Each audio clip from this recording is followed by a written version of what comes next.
If it's the home that you live in, it is an investment, but it may not be one that benefits you, depending on how you look at that house. If you take my parents as an example, Mm. their home is an investment.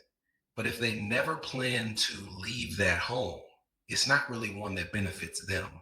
It's one that benefits the people that they leave it to. Right. And I think that that's an important distinction because people can look at a home as the only thing that they have to do financially.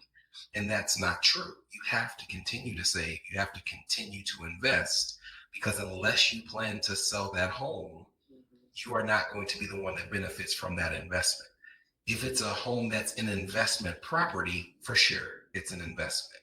But I have seen many people who have investment properties that they think are working well for them, and they're really just duds. It's costing them more than they're making. And you have to make sure that you understand some of the things that you use to assess whether it's working for you or not. As to the question of whether someone can be wealthy without real estate, absolutely. You do not have to own a home to be wealthy. You can save and invest yourself to even greater wealth, depending on how disciplined you are and how much you save.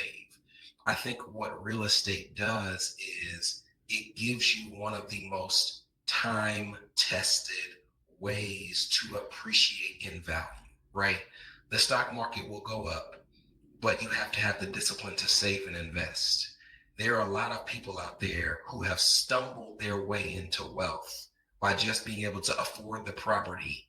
And then over time, the property appreciates, right? So, like, you can be wealthy both ways, but real estate has been a way that people have been able to do it in some cases by just being lucky and buying the right house, not knowing what it would turn into 20 years down the line.